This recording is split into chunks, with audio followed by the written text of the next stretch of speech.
It's a year to look forward to. It's a year that I'm optimistic about.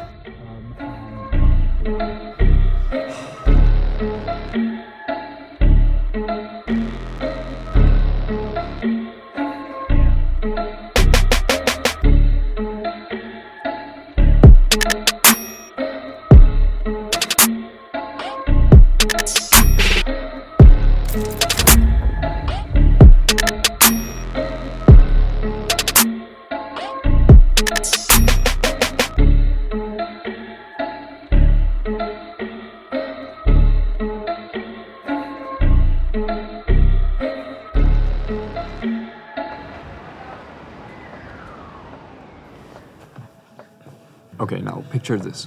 You're young and you don't want to build a business from scratch. So you decide that you want to buy a business, but everything feels stacked against you. You don't have a traditional finance background. You don't even live in the UK. And that doubt you're feeling right now, maybe I'm not suited for this. What if it all goes south? That's exactly where I'm at. So instead of waiting for the perfect setup, I decided to just go for it. Now the question that you're probably asking is this actually enough to pull it off? Let's find out.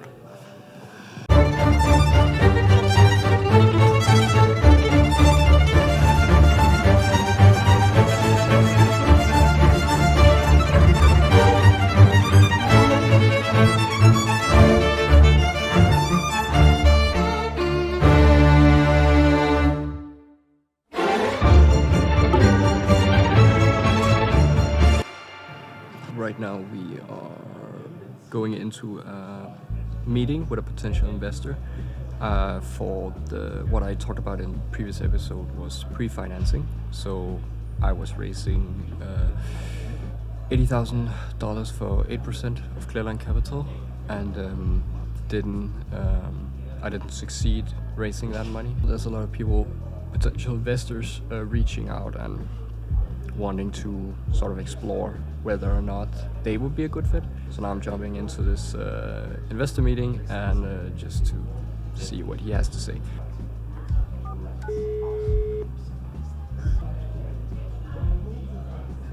Let's just give him 5 more minutes and then we hit him up with a message.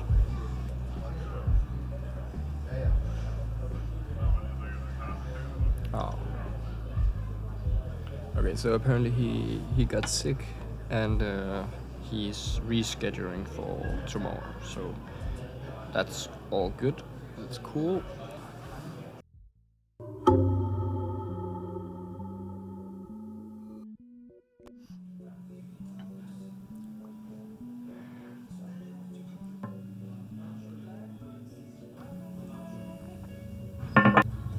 No, it's all good. It's all good. Where do you live in Paris? First of all, I completely understand your point about not locking into a valuation before we have a real deal. So I thought something that we could do to sort of protect both of us could be that we sign a non-binding letter of intent. Then we have at least something written. Yeah, I would love that. I will get back with the time and date. Yeah, you too. Bye. We're still trying to raise money for Clearline Capital. So we have had some initial discussions, and now we're sort of discussing whether or not it could make sense to just have a letter of intent signed that they intend to deploy the capital if we find a suitable deal. First of all, it's non-binding. It's just an intention to do deals with each other. And he's based in Paris, and it's a family office. So the family office is based in Luxembourg. Could be a potential partner and potentially long-term. Really valuable also to have these guys as like sort of like advising on the side. Ring, ring, ring, ring, ring, ring, ring, ring, ring, ring, ring, ring. Okay, so I remove the NAV because it doesn't make sense. And do I just give them the offer that is like the correct offer? Not rounded up, not rounded down, just the real figure. I don't know if you even have to include NAV. What is NAV? Net asset value. Or not another vulture. It's the total value of an investment fund's assets minus its liabilities. Okay, so what's the difference between net asset value and enterprise value? Good question. Okay, so I just remove that. So a key assumption can also be the business owner keeps performing at the same level. Well, an assumption is more of a, typically it suggests that it's a historical thing. Because beyond forward is more of a forecast. But I see the question because like a handover period is kind of the future. But no, a performance is not really a key assumption. Okay, so we're going to send our first letter of intent. I don't know why I think this is so scary. Okay, my guy, I did it. The first one. Yes? You said it? Yeah. Congratulations, sir. But can I even buy the business within 6 months? Well, yes, you can buy it within 6 months.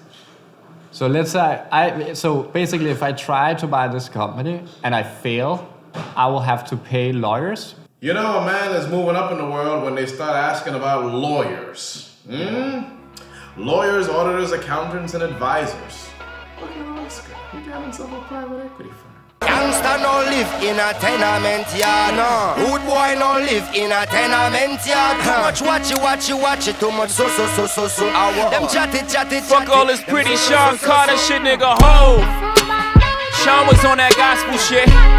I was on the total fucking opposite shit.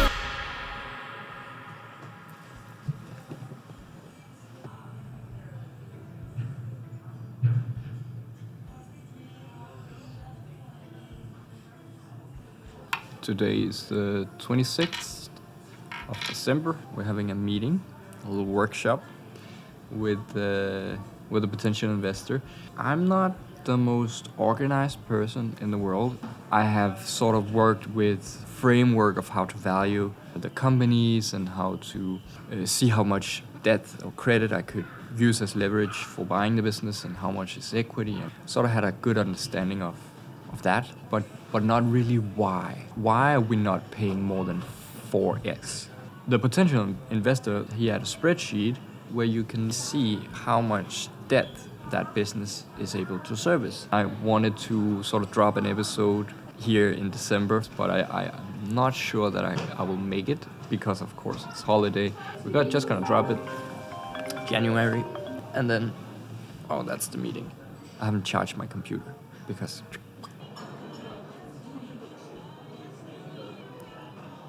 hey, sir, we did it. Okay. Debt and amortization. So it's how much debt I'm paying down every month or quarter or yearly. Oh, and the PIK was peak interest, and he said that there's no chance you're gonna get credit from a bank for a construction company. They don't want to lend money to construction. Yeah, I would love to meet him. Oh, it was just a curiosity, and also because I would love to meet you one day, like in physically meeting. I thought you were going to the UK just for like a small trip for like a few days. Yeah, yes, let's make it happen.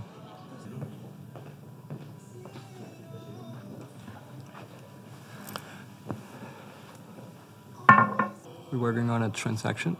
We're working on a deal. It's in the UK, and it's a business that does around 1.5 million pounds in revenue and around 500,000 pounds in EBITDA. So it's a great business. It has existed for, I think it's like plus 80 years. We have sent a letter of intent, and we have been going back and forth, negotiating terms, basically. So it's not really the price, the enterprise value, it's more the terms. And I think I mentioned the handover period, and that's sort of one of our big things. So we really care about having the business owner staying on for at least 12 months.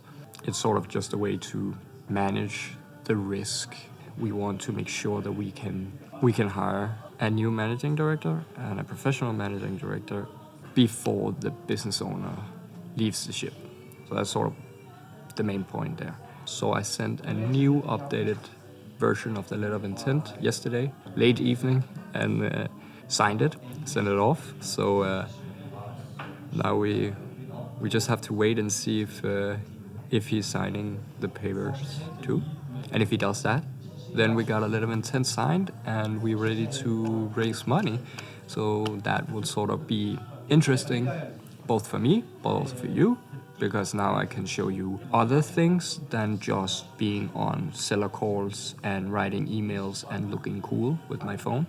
So now I can actually go have meetings and with banks and meetings with private investors. And I was so stressed yesterday and concerned because I was like, am I doing the right thing? Is this the right business? And there was a small part of me that said, it's not the right business, it's too much risk, avoid it, leave the deal.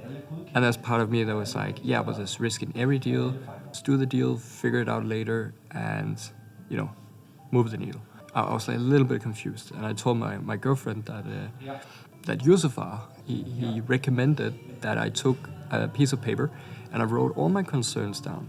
Like every single thing that could go wrong, everything that could go south. Write all of it down. And then at the end, write 2 things that you can do, that you are in control of, that you can do to sort of mitigate that risk or manage that risk. 2 things that I am able to sort of influence. Focus on those 2 things. That's sort of the exercise. And it really helped me because I'm a guy that overthinks. I'm a guy that overanalyzes. I would highly suggest doing the same exercise if you're feeling overwhelmed, stressed, concerned about something, you have a lot of thoughts around everything that could go wrong. I will highly suggest sitting down with a piece of paper and do that exercise. It really, really helped me at least.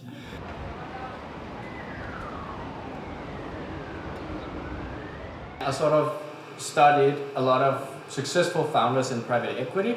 What they all had in common was that they either centralized parts of all the small businesses into the group or decentralized into each business unit.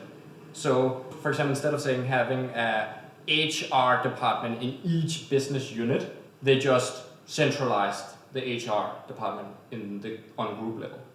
And then they said operations is decentralized into each business unit. And that was sort of like the similarities in each success story. First they stand behind the camera. Then they stand in front of the camera, and then they give better answers than I gave. Literally, Oscar, what you said is exactly, in fact, what I'm gonna do is I'm gonna watch this episode of this show.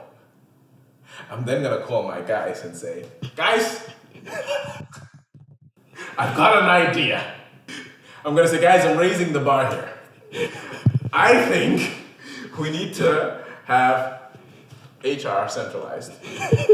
What's gonna happen is, 5 years from now, Oscar, you're gonna have very strong independent opinions. And even though ultimately, of course, one could suggest that the roots of those opinions stem originally from me, objectively, you will come up with your own conclusions, which are equally valid. Because again, there's no right or wrong. And so, whereas for me, I do not do well being operational. And in fact, I potentially destroy value for myself and any other shareholder the more operational I get.